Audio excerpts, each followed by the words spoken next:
A destitute woman on the riverbank feels for coal with bare feet in the freezing shallows. Boys forge river artefacts to fool archaeologists. A dock worker stops to smoke. Stamped into his pipe is the image of an enslaved man. A typesetter throws his work into the river as an act of revenge.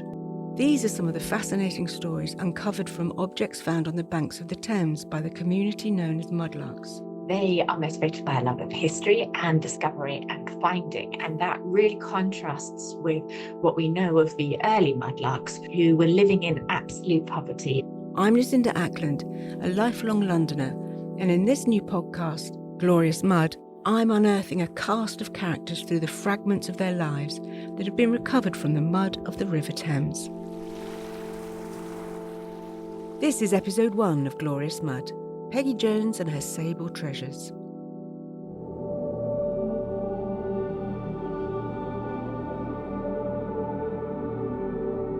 The Thames is a tidal river, so twice a day the water retreats, revealing the riverbanks, and mudlarks time their trips just right in the hope of finding treasure among the freshly churned mud and stones from the riverbed. Treasure for mudlarks today might be something of historical significance untouched for hundreds of years that tells us something about Londoners' past. For mudlarks, the Thames is an archaeological site. It holds a fluid history. In this episode, we'll introduce mudlarking past and present with the help of Kate Sumnall, curator of a new exhibition, Secrets of the Thames, at the Museum of London Docklands. And we'll unearth our first character from the riverbed. She was always to be seen at Blackfriars, even before the tide was down, wading into the water, nearly up to the middle and scraping together from the bottom the coals which she felt with her feet. I asked Kate what mudlarking looks like in London today. So today's mudlarks are very much motivated by a love of history and that sense of hands-on. The knowledge that they are the first person to touch something since the person who used it or dropped it, when that's hundreds or thousands of years ago. And, that's a really powerful direct connection. Often it's a sense of curiosity that drives them down to the river for the first time. Little bits and pieces catch your eye. I mean, for many, it's little broken bits of pottery, or it's the white tobacco pipe fragments that you find. These are things that just stand out. And then you start to wonder, well, what is this? What might it have looked like? And before you know it, completely hooked. What starts as just an idle bit of curiosity becomes this passion and something so important to each of the mudlarks. And the river flows throughout the modern city today. It's a force of nature, but it is something that is absolutely ancient and has flowed throughout a city for thousands of years. So today, mudlarking is a licensed pastime carried out on the foreshore of the Thames, a contemplative process, little more than a tourist boat and a seagull might rupture the peace as you scour for something significant. But it wasn't always this way. Victorian journalist and social reformer Henry Mayhew recorded scenes of riverside poverty. He described the river dependents, peoples whose subsistence relied on the Thames. Among this group are mudlarks. It would be impossible to describe this wretched group. So motley was their appearance, so extraordinary was their dress, and so stolid and inexpressive was their countenance. Some had old hats filled with bones and coals they had picked up. Others, more needy still, had actually taken the caps from their own heads and filled them with what they happened to find. Mayhew is another of the authors who were really interested in the mudlarks and wrote a description of them, and he interviewed them, so they definitely would have known that they were featuring in Mayhew's publication. The mudlarks that Mayhew encounters are not looking for historical artefacts, but anything they can sell for a shilling, maybe rope, bone, old coal or copper nails. Young mudlarks, their bare feet sliced by glass and their clothes dripping with sludge, tell Mayhew, "Without my having found something, I must starve till next low tide." Most of the mudlarks Mayhew encounters are young urchins, small enough to squeeze in between the boats and make off unnoticed with any fallen goods. but I was particularly struck by Mayhew's account of an older woman. Some are old women of the lowest grade, from 50 to 60, who occasionally wade in the mud up to their knees. This description reminds me of a Georgian drawing called The Well-Known Mudlark. It's of an old, withered woman. Her clothes are torn and dirty. She is barefoot and is carrying something gathered up in her skirts. This is Peggy Jones, who appears in an 1805 volume of a magazine called Kirby's Wonderful and Eccentric Museum of Remarkable Creatures.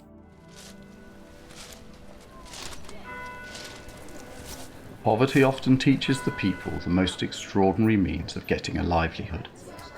Many of our readers may possibly be ignorant that a mudlark is a person who, on the ebb of the tide, repairs to the riverside in quest of any article that the water may have left behind in the mud. To this description of people belonged Peggy Jones. She was always to be seen at Blackfriars, even before the tide was down, wading into the water, nearly up to the middle and scraping together from the bottom the coals which she felt with her feet. In this strange apparel, and her legs encrusted with mud, she traversed the streets of London. Sometimes she was industrious enough to pick up 3, and at others even 4 loads a day, and as they consisted entirely of what are termed round coals, she was never at a loss for customers, whom she charged at the rate of 8d. a load.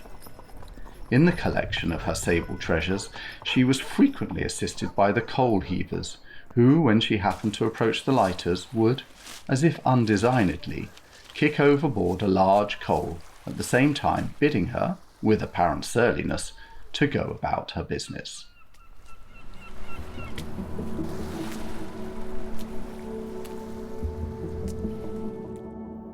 Kirby paints a picture of Peggy Jones as a strange, pitiable creature, an entry in what they call their Eccentric Museum, treating her as if she herself were an artefact of the Thames.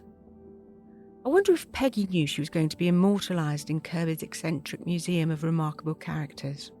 Let's see if Kate can shed any more light on Peggy's story. So the description we've got of Peggy is a woman in her 40s with red hair, and that she would search the river with her bare feet, and she was working around the Blackfriars area of London as well. And so I was like, because I quite often cross around there, and so I just like to think of her, especially when it's days like today, really rainy, really cold and bitter, and just imagining that she's there in her bare feet, feeling along this rough foreshore, sometimes wading into a freezing cold river to feel for these round lumps of coal, which she'd then gather up into this apron that she'd kind of created around her waist. So it's sort of like it's a petticoat sort of folded up out of quite a coarse fabric. And so she gathers these lumps of coal, and sometimes it's about, each load would be about 8 stones today, about 100 pounds. So that's a lot of weight that she's hefting off the foreshore, and each load she'd sell for about 8d, which I think I put it through the Bank of England inflation marker, which I think so comes to about £6 of today's money. So she's doing 3 to 4 loads of that a day. I'll leave that to you to do the maths. You know, it's looking at maybe £20 a day's worth of earnings. Not bad, but it's very tough.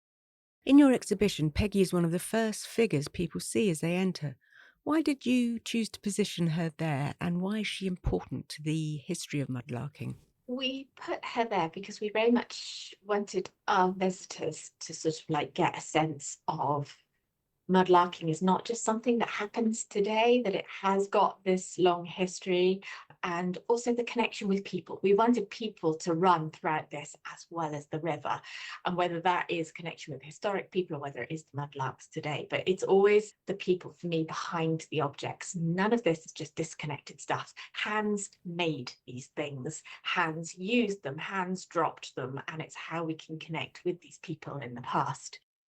And Peggy is one of those rare mudlarks where we have a sense of what she looked like, who she was, what motivated her. And we've also got this illustration which shows her with her apron, and a sense of her bare feet as well. It felt like a really powerful way of not just to name her and to describe her, but also to have a sense of her in that space, this outline of who she was. So what happened to Peggy Jones? She suddenly disappeared from her usual places of resort, and nobody can tell what is become of her. A man who has the appearance of a coal heaver has since stepped into her place and adopted the profession which she so long followed. Did Peggy have a sudden reversal of fortune? I'd like to think so, but it seems unlikely.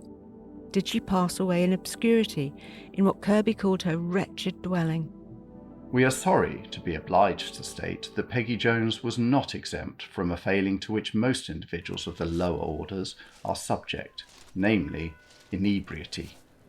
Her propensity to liquor was sometimes indulged to such a degree that she would tumble about the streets with her load, to the no small amusement of mischievous boys and others who on such occasions never failed to collect around her. After concluding the labours of the day, she retired to a wretched lodging in Chick Lane. Or is it possible she was caught by the tide and swept away by the river she knew so well? Sadly, we don't know what happened to Peggy. What we do know is that the River Thames has hosted mudlarks across the centuries, but that the mudlarks of today look different to their historic counterparts, reflecting how the tides of change have transformed London itself. And yet there is a continuity in her resolve to find treasure in the mud, though her sable treasures are vastly different to our own. In the next episode, an act of spite sees the iconic dove's type thrown off Hammersmith Bridge into the Thames. What precious offerings have been lost in the Thames over time, and how can we get them back? Listen to the next episode now, wherever you get your podcasts.